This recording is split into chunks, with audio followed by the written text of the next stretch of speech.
All right, welcome everyone. Welcome to our week 5 presentation. We are going to talk about sandwiches this week. Hopefully I'm not making you too hungry, but we're going to talk about sandwiches in terms of creating a way to integrate source material. So we're finding the right ingredients and building the best sandwich. We're going to talk a little bit about plagiarism and finding the best sources, and then we will add those sources to our writing by using my sandwiching method. And then you could actually sandwich the entire essay, so we'll talk about that a little bit, and then go over the explanatory synthesis essay a little bit more. So that's the plan. And it is a lot of information this week, but I hope that it is beneficial. And let's go ahead and get started. So what is plagiarism? So before you build your sandwich, you first have to find the right ingredients. And part of that is trying to avoid plagiarism. And plagiarism is the act of presenting the words, ideas, images, sounds, or the creative expression of others as your own. So take note of each of those elements. So this, not just words, but their ideas, images, sounds, and even their creative expression. So you're trying to pass off someone else's work as your own. So a study of almost 4,500 students happened back in 2003. Please note that the citation that I have in this presentation is an APA, not MLA. We do MLA citation for our class, but this presentation is an APA, so I apologize for that one. But a study of almost 4,500 students at 25 schools suggests cheating is a significant problem in high school. So it's 74% of respondents admitted to one or more instances of serious test cheating. 72% admitted to serious cheating on written assignments, and over half of the students admitted they had engaged in some level of plagiarism on written assignments using the internet. As the internet has become such a large part of the education system of our own world, I think that it becomes easier for students to just rely on what the internet says, copying and pasting and things like that. And it's true, it becomes a bigger problem. However, I will say that it's also a lot easier for instructors to catch students at plagiarizing. It used to be, before the internet was all that sufficient, it used to be that teachers had to be a lot more vigilant in terms of understanding if the student has changed voices or if it doesn't seem consistent with their writing style. But now, I can just run a Google search on a section of the paper and find exactly where the source material is coming from. So it's really simple for teachers to find plagiarism. So that's why I think it's important that we cover it, because it's going to be a problem that you might run into in the future. So I want to make sure that you're prepared to avoid it at all possible.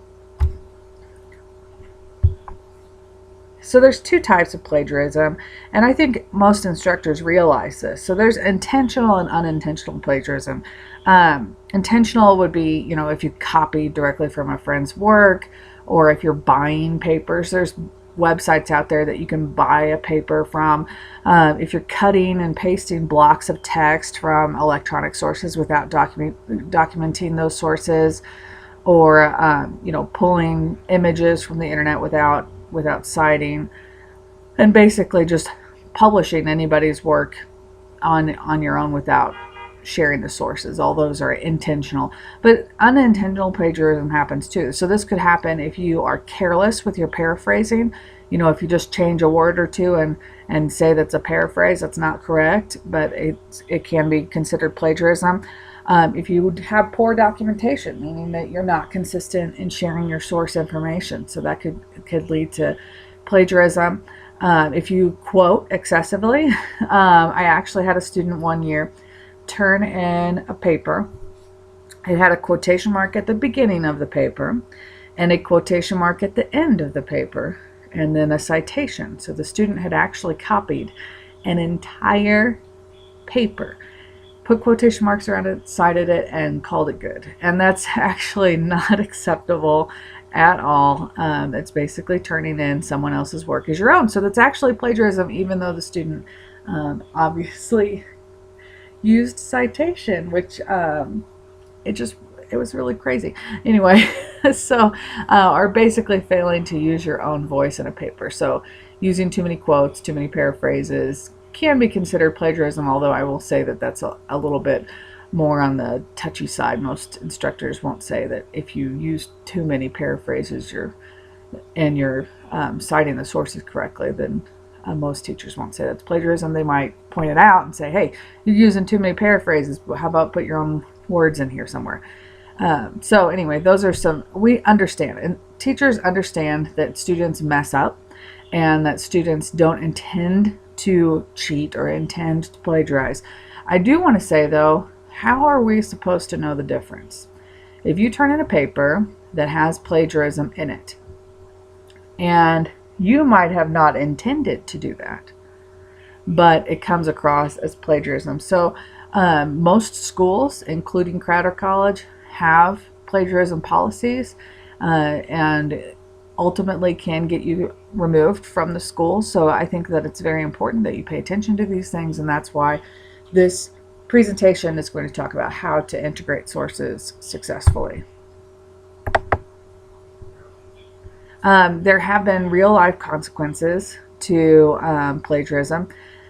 For instance, very well-known historian Doris Kearns Goodwin and another Stephen Ambrose had some problems with plagiarism. So Kearns Goodwin, she left a television position and stepped down as a Pulitzer Prize judge because she lifted 50 passages of her 1987 book, The Fitzgeralds and the Kennedys, so basically plagiarized in that book.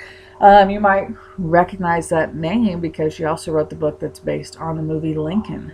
So we'll say that people can overcome. So for instance, another person that overcame a problem, but then Senator, now Vice President Joseph Biden, dropped out of his 1987 campaign for the Democratic presidential nomination because he copied in law school and borrowed from campaign speeches of Robert Kennedy. So we can see that these things can be overcome, but he was running for president several years before he was vice president. We could see that it took a while for his career to come back. So we also have a journalist, Mike Bernacle, was forced to resign for plagiarism in his columns.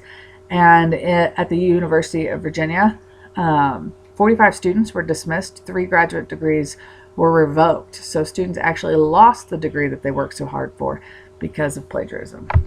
So it definitely has a real life consequence to it. So now that I've got you thoroughly scared, you might ask, okay, so do I have to cite everything? And actually, no, you don't. Anything that's common knowledge or widely known can be considered something that you don't have to document. So what is that? And that could be, the Declaration of Independence. Obviously, we all know that document. So generally, we're not going to have to cite it with, exact citation. You might say it's from the Declaration of Independence, but, the Constitution, that George Washington was the very first president of the United States, that the Civil War ended in 1865. So widely known facts are considered common knowledge and don't have to be cited. So once you have gone through and understood, okay, I don't want to plagiarize and I want to integrate source material, a lot of people are going to go directly to the internet, and that's fine. Internet has a lot of wonderful source material out there, but you have to be discerning. You have to analyze your sources. So you have to find the right ingredients for your paper. And it's more than just doing a quick Google search or Yahoo search, because it can come into play that doesn't work out so well. So let me give you an example. I have a website here now. The URL that I have here no longer exists. So this was a few years ago that I found this. So they must have taken note that I found that this was not a reliable source. So But I was just Googling a topic for a student essay, homelessness in America. And I just put in a simple Google search, homelessness in America, and I came up with this article. If you were to read it, it it covers interesting things. It may present a little bit of a bias, but generally speaking, the information is good. And it had an author's name. It had all the information I needed to create a reference. So if I would have just stopped there, I would have used this source in a paper. But I decided to go a little deeper. So it was from a website called articlet.com. And so I just clicked on the home page, and this is where the article was. So there's a few things that you could look at that might give away a little bit if the source is not acceptable. So for one thing, if it has a lot of ads, you might notice a lot of ads going on in a web page. This can give you an idea that it may or may not be particularly reliable. It also had this weird login area, which I found strange.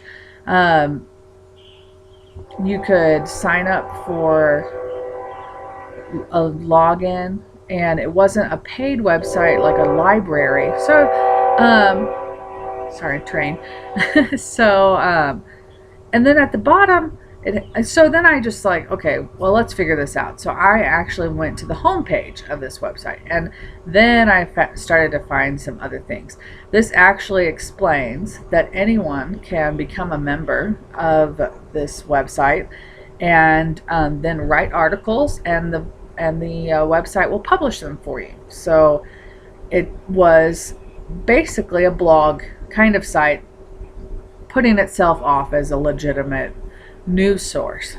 So any type of thing when you're going into where anyone can publish it, where it doesn't have any peer review or any editing, it doesn't have any accountability, then you have an unreliable source. So if I hadn't had clicked on the home page and looked this up, I might not have known that this was not a reliable source. So I think it's important to make sure that you are working to discern your sources and make sure that they are reliable. So what are reliable sources online? Well, I suggest, first of all, going to Google Scholar as another option. Of course, we always have the Crowder Library, which has a lot of great online material. So if you don't have access to a physical library, you can actually use the Crowder online library, where you can access that through crowder.edu. And the library has a ton of great online material, so that's one option. If you used Google Scholar, which is another type of search engine that Google has that actually searches just peer-reviewed articles and books and things, and that's a really great way to search the internet, and you can basically rely on any of those being reliable sources. Other things you could look at, reputable news sources like CNN, ABC, NBC, Fox News. Those are generally going to be something you can use, although you'll find bias, which is not a big deal, but just be aware of it. And other things like .gov.edu sites, a little bit of trepidation with .edu sites just for the sake of sometimes you'll find student published articles and essays, and generally speaking, you shouldn't use student published essays for undergraduate work. So that's one thing to keep in mind. But there's a lot of great resources out there on the internet. You just need to make sure that you take a second glance at it, make sure that it's reliable, that it's peer reviewed, that it is edited, and that the facts that are there are cited and referenced well. So that also means don't use Wikipedia. That is a website that can be modified by anyone. I could go in and say that Abraham Lincoln was shot in 1994, put it on Wikipedia, and it will stay there until someone goes in and checks and fixes it. So just be sure that you don't use websites like Wikipedia or about.com or something like that, but look for more reputable material to integrate into your papers. So how do we integrate source material? How do we use source material There are 3 different ways you can quote, paraphrase, or summarize source material, and that's how you add it into your paper as one of those types. So let's talk about each of those and what they are. So quotations are the exact words of an author copied directly from the source, word for word. These must be cited. They must have quotation marks around them. If you don't have quotation marks and you have a quote in your paper, then you are plagiarizing. So keep that in mind. Why would you quote? Well, quoting has a lot of benefits. One, it adds power of the author's voice to support your argument in several different ways. Perhaps the author just said this particular thing so well that you could not improve upon it. So you want to make sure that those words enter your paper. Another thing would be the just the credibility of having an expert agree with you is also helpful. So having a quote from an expert in the field that you are writing about adds power to your argument. If you wanted to disagree with an author or a point of view, you can share a quote and then go and contrast it with your own point of view. You could also highlight, like I mentioned earlier, a particularly eloquent or powerful phrase. If you wanted to compare and contrast 2 different points of view, like here's a source that says this and here's a source that says this, and how are they different, how are they the same, that's another way to use quotes. Or if you want to note important research that precedes your own, so some sort of study that had been done, statistics that are important, those types of things. So all of those uses of quotes are great. I don't have anything against quoting source material in your paper, so definitely utilize quoting. Don't overdo it, but it definitely can add a lot of weight to your point of view. So paraphrasing is a little different. Paraphrasing means rephrasing the words of an author and putting his or her thoughts into your own words. When you paraphrase, you're actually reworking the source's ideas, words, and phrases and sentence structure. So you're not even using the same sentence structure with your own ideas, words, phrases, and sentence structures. So it has to be followed by in-text citation and in the works cited page. So you have to have cited that source, but it needs to be all in your own words. So paraphrasing is not changing every other word into something else. It's not changing a few words here and there and then calling it a paraphrase. It's actually rewriting the author's words into your own words. A good thing you might try to think about doing would be to read the work, get acquainted with it, know that you understand it, and then put it away and then write about it, because then you don't have the actual words in front of you, and you won't be tempted to use those exact words. So paraphrasing is very effective because it allows you to, obviously avoid plagiarism in terms of the notes that you've taken for your research and that kind of stuff, putting those into your own words, and you avoid plagiarizing by paraphrasing. But if you feel like you're using too many quotations, paraphrasing helps put the information that you have researched into your own words, and it helps you use your voice to present the information, so it's more consistent with the tone and presentation that you have already established in the paper. And finally, summarizing. This is something that a lot of people don't use. It's not as used, or not used as much as summarizing or as paraphrasing and quoting, because summarizing involves putting the big picture, so the main ideas of one or several authors, into your own words. So you're taking a large group of information, maybe a whole article or a whole chapter in a book or something like that, and you're summarizing it into a shorter space. So it's significantly shorter than the original work, and it takes a broad overview of the source material. So you might have an entire article that's 12 pages long, and you summarize it into 4 sentences. So summary is helpful when you want to establish background information or an overview of a topic. This can be effective, especially like in an introductory paragraph where you are trying to give any background information about the topic. if you want to describe knowledge about a topic from several sources, or determine a main idea from a single source. So all of those can be used. Like I said, it's often used in an introductory paragraph, and it still needs to be cited. All of these things, because you're using outside source material, you have to cite the sources. So make sure that you're including that in your discussion. So let's keep going.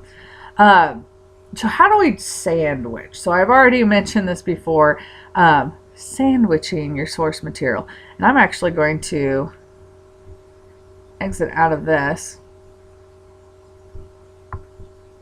because this is actually cited in APA citation. I want to make sure you understand how to cite an MLA citation. So when you sandwich a source, you could do it in a couple different ways. You can introduce a couple different ways in terms of the wording, but I think that sandwiching is a really good idea. Basically, you are adding source material, but putting your words at the front and at the end of it in order to integrate the source material that you have. So, sorry, I'm changing this back to MLA citation. Alrighty. So let's talk about sandwiches. So a sandwich, generally speaking, is going to have it's going to have bread. Yes, it will have some sort of inside. So most, meat, or if you're a vegetarian, perhaps tomato, I don't know. So whatever you put on the inside of a sandwich, cheese. And then it will have another piece of bread. So generally a sandwich has two pieces of bread with stuff in the middle, right? So for our conversation's sake, we are saying that your words are the bread. So you start with your own words when you are integrating source material into your work. So how do you start with your words? Well, you're going to introduce what's coming next. So you're letting the reader know that, hey, the next thing that's coming is from source material. It does a couple of things. It helps smooth out the transition from your writing into another person's writing. And it also alerts the reader that I am letting you know that I pulled this from outside source material, so I am not plagiarizing. So it's effective in those two different ways. So, but you can introduce source material in a variety of ways. You can, share where you found it. You could share the author's name. You could just kind of give a generalized introduction. But either way, you're letting the reader know that, hey, the information that's coming next is from my resources. So here are just some examples of what you can do to introduce the quote. As one journalist wrote in USA Today, so there you have no name of the author, but we do know where the article came from. Jay Stanley of USA Today wrote, so that's the actual author's name and where the publication is done. Or it could be very general. So one article from a leading magazine stated. So any of those are my own words that I'm letting you know that the next thing that's coming is from an outside source. One author wrote, you could say, a leading magazine stated. So you can mix this up in any way that you would like, as long as you're just letting the reader know that the information that comes next is from an outside source without being so blunt about it, I guess. So that's your bread. So you start with your words, and then you supply the meat or the tomato. And so the meat of the sandwich is actually the source material. So this could come in the frame of a quotation like I have on the board, or it could be a paraphrase or a summary. Either way, if you use any of those things, you can still sandwich the material like we're talking about here. So here's the quote. The fact is, airports are high-stress environments. People are running late. They are mad at airlines or their cab driver or their boss. They're upset because they're going to a funeral, or terrified of flying or saying goodbye to their lover, or are flying off to start a new life. The idea that this roiling complexity inside our heads can be analyzed through simple external signs is naive and simplistic. So that's a quote from an article in USA Today, and we have the quotation marks around it. We have the citation at the end. MLA citation calls for the last name of the author and the page number that it's found on. If you don't have a page number, such as if it's a website, you don't have to have a page number in the citation, just the author's name. So if you don't have the author, then you use the title of the work. And I'm going to be posting some different MLA citation helps as we move throughout the term too. So finally, you end by placing your last piece of bread on your sandwich. So you started with your words, first piece of bread, you added the source material, meat, and then you end with your own words. And how you do that is you relate the quote. You actually refer back to the quote, explain what it means. Why did you put it in your paper? So you're relating your quote to your own ideas. You're connecting that quote to what you've been saying in your essay. So for instance, a way to do that would be as Stanley exemplified. So you can see I'm already referring back to the quote. Determining a person's dubious nature due to emotional state is nearly impossible. So I've kind of almost rephrased what the author has said. Profiling can be the answer. So now I'm connecting it to an idea for my paper. So this would be a paper of persuasive saying that racial profiling is a good idea. It could be about any topic, and this obviously we're working toward compare and contrast essays now, but we will write a persuasive essay later, and we'll talk about different topics for that as well. But so let's see this all together. So this is the entire thing, our entire sandwich, the bread, the meat, and the bread, and you can see how it works. So as one journalist wrote in USA Today, the fact is airports are high-stress environments, yada, yada, yada, yada. The idea that the roiling complexity inside our heads can be analyzed through simple external signs is naive and simplistic.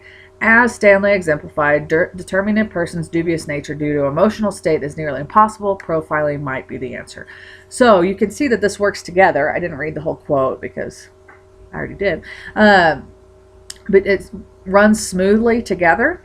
And you can imagine that this could be put in the middle of a paragraph that's talking about racial profiling. We could see how it would transition from our own writing to the quote and then back to our own writing. And that would be the point, because we want to integrate source material so that it fits what we're talking about. And it not only is stuck in there because it has to be there, but because it is actually working to prove your point of view. And that's what source material should do. It should work to prove your point of view. It should share how your point of view is working, and it should not take over your paper. It should work with what you're saying. So doing this sandwiching method can help you integrate sources in a way that makes them work for you rather than take over what you're saying. So with that said, the idea of a sandwich with the beginning, the middle, and the end can be kind of applied to the overall structure of a paper. So if you think of it in terms of the two pieces of bread basically communicating a similar thing, you could put this in terms of introductions and conclusions. You know, these are the paragraphs that could be the most difficult to write for a lot of students. You know, it's not just going through your research and making sure your points are clear, but actually having to present it to grab the reader's attention, to share what your main idea is going to be and sum up everything. Those can be difficult. So I think that creating a frame or a sandwich around your paper, around the body of your paper, can be helpful to bridge your ideas for your reader. So let's talk about how to do that. The introduction of your paper is the first impression you're going to give to your reader. It also can work as the roadmap for the rest of your paper. It lets the reader know what is going to happen as we move through the paper. And it ultimately, we want the reader to have a desire to continue to read your paper, and that should be generated in the introduction of the paper. So I have an example. This is from a paper I wrote in college, so bear with me. When I was a child, I often got chided for daydreaming in school. It wasn't when I had to work, or I had work to do, but after I completed anything I needed for homework. I would sit at my desk and dream up stories. In kindergarten, I tried to think of what it would be like if the old gnarled oak that spread its branches out like waiting arms on the west side of the playground were to really come alive. Even as I grew older and more sociable, my parents could still hear me creating fanciful plots aloud in the seemingly private confines of my bedroom. Imagination was something I had no problem generating in my writing. In fact, it seemed to be a natural part of my psyche. However, this is not so with all those trying to practice good writing, and natural talent or tendency toward imaginative processes is not the end-all and be-all of using one's imagination. Activating the imagination does not have to be reserved for the elite born with Shakespeare tattooed on his forehead writer. Writing well is available to anyone willing to take time to think about the why. Imagination is really for those that are ready to explore. So what I've done here, there's basically 3 parts to an introduction. You have the attention grabber, which would be at the beginning. So you could see that I've used the descriptive elements of old gnarled oak and a personal experience to grab the reader's attention, to get you hooked into my topic and connected in some way. So we have the attention grabber, and then we have a transitional element where we're moving from the attention grabber to the topic, and this usually shares any background information that you might need to have in there, or it will help the reader know that this attention grabber connects to the main point of the paper. And then finally you have the actual thesis statement, and the thesis statement would be the main idea of the entire paper wrapped up in 1 or 2 sentences. So once you move from the attention grabber, then you want to transition with either transitional elements or background information into a thesis statement. So the thesis statement can be implied. However, as what I've done with the previous paragraph, it's not, this, and this is going to be talked about in the paper. But I'd prefer that you work on explicit or very specific thesis statements. Explicit basically will let the reader know specifically what's going to happen in the paper. And the sandwiching element of this type of framework includes the conclusion. So a concluding paragraph has the final say on the issues that you've raised in your paper. It should summarize your main ideas, and it should in some way demonstrate the importance of your ideas, and most of the time it should, propel your reader to a new view on the subject, or perhaps to do something about a topic, or to think about what you've already presented. It's also a good opportunity to make a final impression on your reader, and in a positive or at least thought-provoking way. So how does this have to do with sandwiching? So what should happen, or what could happen to make your paper well-rounded, interesting, and working all together would be to mirror the information in the introduction with the information in the conclusion. So let's look at my conclusion for the paper that I presented earlier. Ultimately, in fiction and nonfiction writing, it all starts with an idea. It is the writer's responsibility to pursue that idea or not, and that is where imagination comes in. Imagination is not genetic or necessarily a gift from above. Imagination is the willingness and drive to follow after questions. What if communism took over the world? Why did women in the 60s feel it was necessary to keep curlers in their hair at all hours of the day? What if Mr. Darcy really loved Elizabeth? What if? Why? These are the questions that spur on imagination. And you can see in the concluding paragraph that I sum up the contents of my essay. The questions kind of integrated into some examples that I gave in the body of the paper. You didn't see that. But I also bring it back to that imaginary element in the introduction. So I mentioned imagination is not genetic. That's similar to a comment that I made in the introduction. I said that it's not necessarily a gift from above, which is similar to a comment I made in the introduction. The thesis statement also talked about questioning and following after the why. So I mirror that same idea in the conclusion. The point would be that the elements in the introduction are then mentioned again in the conclusion, so everything seems like it works together and comes together at the end. For instance, if your attention grabber is a question, you're asking the audience a question, perhaps in the conclusion you can answer the question. Or if you share a statistic in the introduction, perhaps you can bring that idea back in the conclusion. The idea would be to sandwich or frame your essay with these two paragraphs that are working together to communicate a similar idea, and that way the whole paper looks like it's working together and jiving it. Oh, it came full circle. I understand now. So that is a way to sandwich your paper.